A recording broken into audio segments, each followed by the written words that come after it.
Welcome, traveler. Come before developers roam this channel and nerf our nodes of power. Let me show you the most OP builds that will etch your name into the ladder for all of eternity. The gods will feel our wrath. Hey everybody, it's Boardman21, and today we're building a Void Knight using Rive. We tried to make this build as melee as possible, but unfortunately we're still going to be using a two-handed staff. You can use a one-handed weapon or a melee weapon, but unfortunately because the spell damage is just so much more powerful, it's just better to go with the two-handed staff. We ran it with a one-handed disputed for a while, and it did okay damage, but single target was just horrid, and it was taking forever to progress. So we stuck with the two-handed staff, and it does quite well. It's still a melee build, even though you're technically doing spell damage most of the time. You're still using Rive, it's still a melee skill, and it's still a melee build, and you're going to be in the fight, so it is different than a lot of people who've been doing the shield throw or hammer throw, something ranged. Now, our 5 skills will be Ring of Shields, Rive, Smite, Sigils, and Devouring Orb.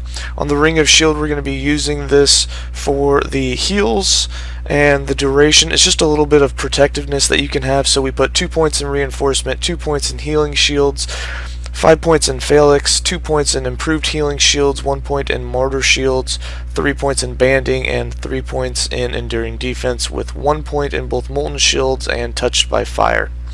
For Rive, your main damaging skill, since we're a Void Knight doing void damage, we took a lot more of the Void Tree. We're not doing 100% Ignite on this, but we do still have some points in Ignite because we wanted that global health leech.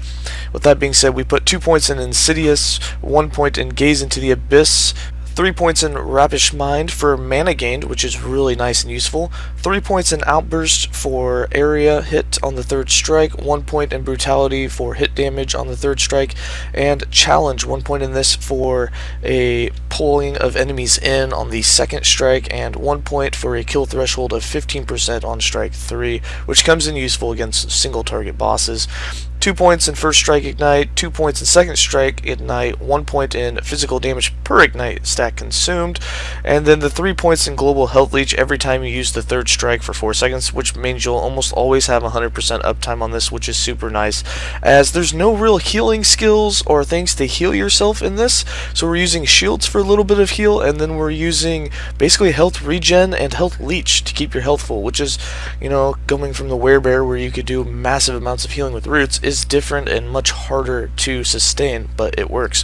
For Smite, we're still running 5 points for the attack speed, 5 points for the global melee fire damage, still using it to teleport with Descend, the 1 point just to get over here in Holy Wave, and then we're back into the full fire damage with the 5 stacks of our 5 points in Holy Fire for Ignite chance, 2 points in Emulate for Spreading Flames chance, and 1 point in Fissure for a Fissure every time that it hits. Then we have Sigils. Sigils we are running for health regen, so unfortunately we can't take the void damage conversion on it because then you no longer get the health regen and you lose a bunch of your defense, but you can still use it for good defense and for damage. So we put 4 points into empowering sigils for the damage per active sigil, 1 point so that we have a chance to summon it on kills, 2 points in Iron Sigils for the armor, 3 points in duration, which will, with our final 2 points to level 20, will be 1 more point in here and 1 more for another maximum sigil so that we can have a total of 5. We also have 1 point in meditation to double our health regen from sigils, 3 points in increased healing effectiveness, 3 points in mana efficiency, and 1 point in maximum sigils. We don't need 3 points in invigorate. We will probably take out 1 and put it into faith to help protect us a bit more. That's how I'll respec it. I'll actually do it right now to prove that. We'll have to re-level it. And then Devouring Orb. This is your main damage dealer other than Rive. They actually compete really well, and I would say between the two of them, Devouring Orb probably does more damage. It's hard to tell because all the numbers are low, there's just so many hits going on. But we're using this for defense and offense, so we're going to have it orbit us, we're going to have it increase our move speed even though we're not moving very much, but it's a required point. You get plus 15 void damage with it, and then a little bit of mana efficiency. And then for the big offensive side and defense, you get the global damage increase and you get the elemental protections. The rest of this is complete offense. Since we're using a two-handed staff and doing spells again, you get increased duration, and then you have the abyssal orb every 3 seconds, and then we put 6 points into Dark Torrent to increase that by 180%. So it's, I don't know, 1.5 seconds, 1.2 seconds roughly for everyone. And you're going to have like 5 or 6 of these around you at all times. So we have it on numlock, so we're always casting Devouring Orb, and then there's a chance, I think we're at 35% chance for void spells to be repeated by an echo, and that will recast this for you, so you can have twice as many as the normal amount that you would have if you get lucky with all of that. And that's the skills. For passives, we got the 20 points in the base Sentinel, we got 8 points in Fearless for the health regen and vitality, we have 5 points in Gladiator for the block chance, 2 points in Relentless for some increased damage, and 5 points in Armor Clad for additional armor and percentage increased armor to make us defensive. 5 points in Forge Guard so that we can use the Ring of Shields, we put it into the block chance. 15 points in Paladin so that we can unlock both Smite and Sigils. We have 5 points in Block, we have 5 points in Attunement and Elemental Protection % increase, and 5 points in Vitality with increased healing effectiveness. If you want, you can put 10 more points into this tree for the 100% chance to ignite with melee attacks. And the rest of our points are in Void Knight. We have 5 points in a Devouring Blade, 8 points in World Eater because you want all of that void damage leached as health. We have 10 points in Future Strikes. You definitely want this one because it means for every attack that we do that does a hit, it's going to have a future attack that deals 50 void damage. Our spells count as hits, our Devouring Orbs count as hits, our Rive counts as hits, our Smite even counts as a hit. Everything hits. You want the 10 points in this, it's going to do you the most good.